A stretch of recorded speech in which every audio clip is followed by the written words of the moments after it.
today journalist Todd Bensman to go over what's going on at the southern border, what's going on now at the northern border, and some really juicy information about the United States government lying to the American people, sending hundreds of millions of dollars to get migrants into the country, and the secret battle between Joe Biden and President Obrador down in Mexico. Todd, thank you so much for coming on the show today. Good to be here. Thank you. So I want to jump right in. I am reading and seeing that the U.S. federal government is giving hundreds of millions of dollars of taxpayer money to NGOs, non-government organizations, in order to basically give a more luxurious trip from around the world up through South and Central America, up through Mexico. What can you tell us about this story?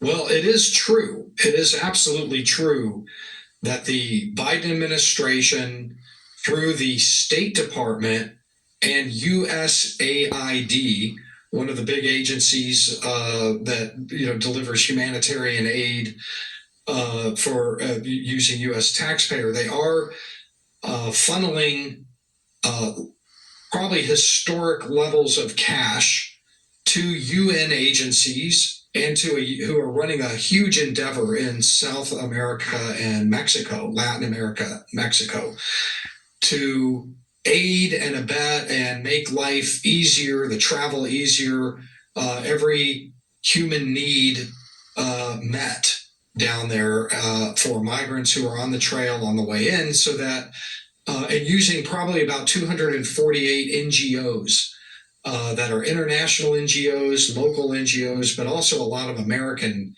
NGOs, non-governmental organizations is what I mean by that. Yep.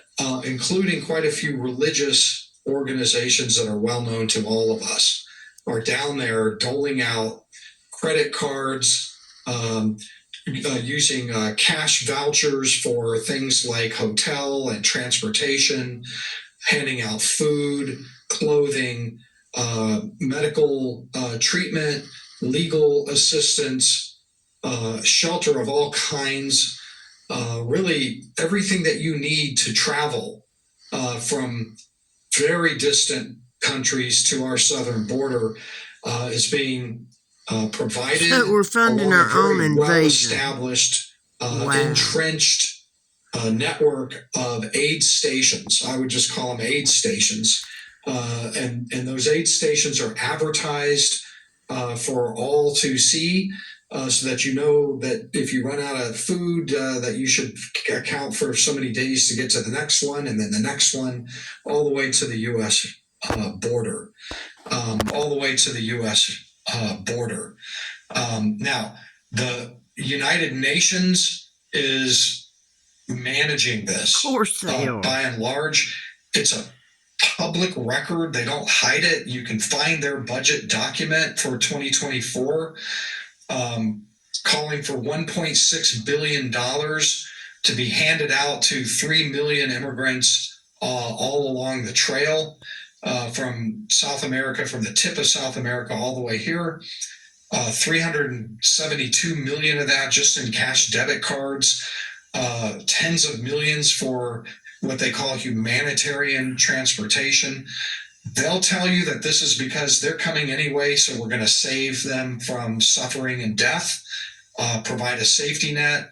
But there's another way to look at this also, and maybe it's more controversial, whatever, but there are people that look at this same aid and assistance as smuggling, as aiding and abetting this traffic that maybe a lot of people wouldn't even come were it not for the insurance policy that all their basic needs will be met along the way. Okay, so President Biden and Vice President Kamala Harris are saying that the U.S. border is closed. They're doing everything they can to stop the flow of migrants. But then out of the other side of their mouth and out of the other pocket, they're giving hundreds of millions of dollars of our money to NGOs and also to the United Nations, and then they're funding the invasion of the United States of America. Wow. That's it in a nutshell. That's definitely a reasonable way to interpret that. Like I said, others will interpret that in a different way, that they're coming anyway because they're fleeing death at home, and so this is going to save them suffering on the way. But the claim that the border is closed is objectively untrue. That is just simply not true.